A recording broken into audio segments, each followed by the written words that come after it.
Hi, Phil Schoenberg, Fastpitch Power.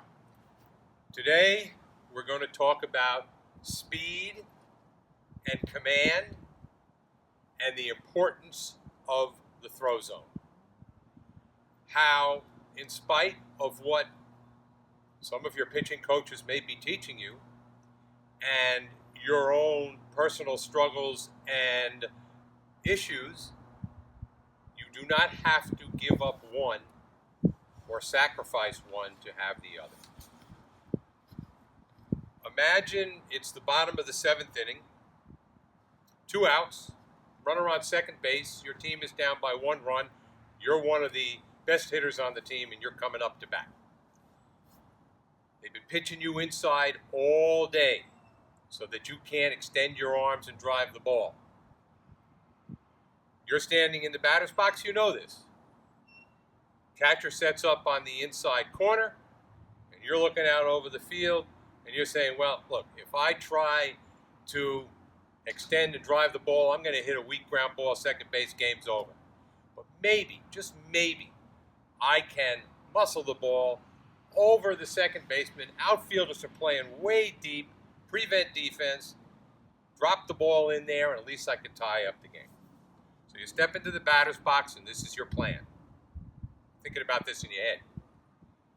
Pitcher goes into her pre-motion, delivers the pitch, misses her spot by 2-3 inches.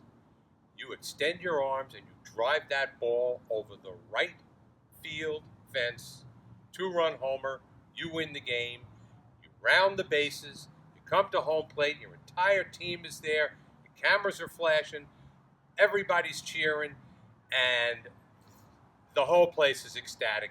You just won the game. You're not at that point going to stop and say, time out, everybody calm down.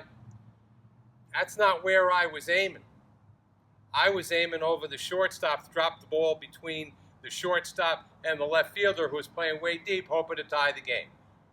No. You are going to allow them to carry you off the field on their shoulders, having just won the game with a bottom of the seventh 2-out homer. Now, you missed your spot by 30 yards, and you're the hero, still being carried off the field on the shoulders of your teammates. The pitcher missed her spot by 2-3 inches, and as a result, she's walking dejectedly into the dugout, having just lost the game on a pitch that she missed. So what does this mean in regard to how we, as developing pitchers, make sure that we have the maximum ability to generate speed and command in the strike zone, not having to sacrifice one for the other, to make ourselves the most effective pitchers we can possibly be? And what relationship does the throw zone, and we'll get into that in a second, have to my ability to do that? We all know what the power line is. Okay, if this is the pitching rubber that I'm standing on here, power line is an imaginary line that, if I want to throw the ball right down the middle of the plate, it's an imaginary line that goes all the way down the pitching lane, from the middle of the pitching rubber, all the way down to the middle of home plate, in between the 2 lines that are created on either side of the pitching rubber to either side of home plate, which we call the pitching lane. So the power line, for this example, is going right down the middle of the pitching lane to the middle of home plate. My objective as a windmill pitcher is to load on the pitching rubber, is to drive forward and track my body. Here I am, coming right at you. You're my catcher. Track my body. Here I am in a track position. Glove hand pointing at where I want that ball to go, which is right down that power line. Pitching hand, palm up, elbow down, right over that power line. Now, when I get into this position, if I pick that power line up off the ground, again, obviously imaginary because it's not there except in your mind, okay? Now I've set myself up correctly to the power line, in order to be tracked and in order to establish what we call a throw zone. Here it is. It's a smaller version of the pitching lane, a smaller version of the power line attached to my body right here at my hips that points directly at where I want that ball to go. It's one right down the middle of the plate. Now my job is to take this hand. I've landed in balanced power K position, vertically stacked, established a throw zone. Now my job is to take this hand, fire to the end of the throw zone, and drive straight through without the throw zone ever moving. I'll say it again. Without the throw zone ever moving. This is critical. Is it easy? No.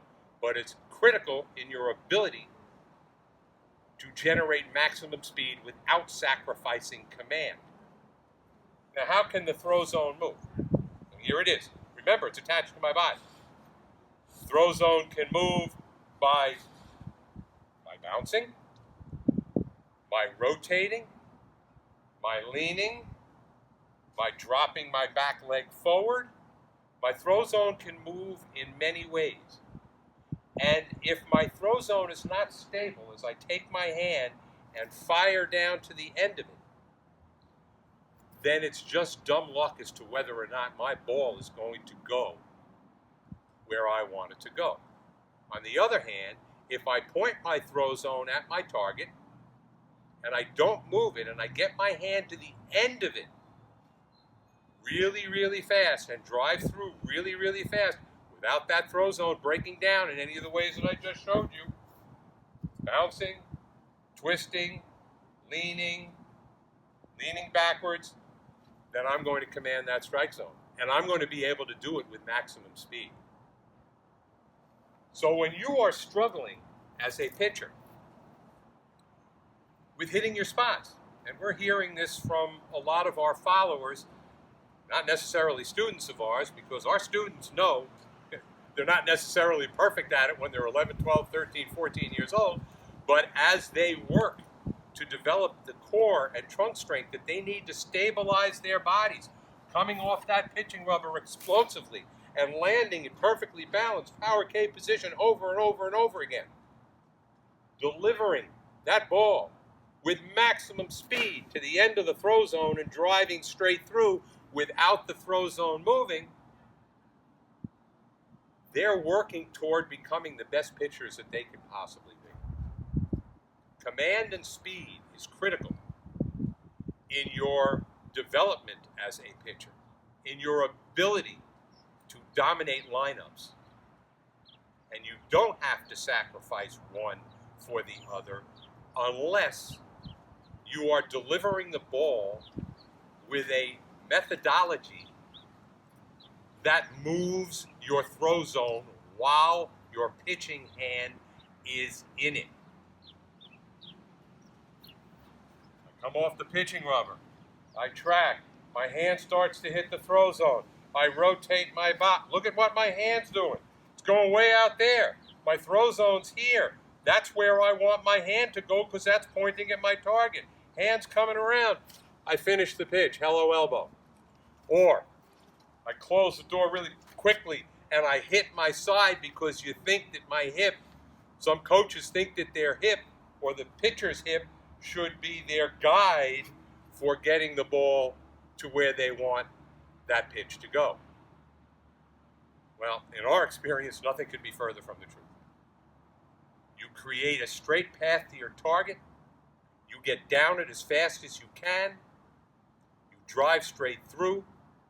No movement or breakdown of the throw zone. That ball is going where you pointed that throw zone. I hope that this has been useful. We'd love to hear your experiences and comments, which is pretty much what precipitated this particular post. Coach Jill did a written post with similar content, so put the two together. Now you can see, visualize what she wrote, and maybe it will help you to make a connection that says, oh, no wonder I can't hit my spots. My throw zone is moving every time my hand is in. Please let us know what your experience is. We'd love to help you. Talk to you next time.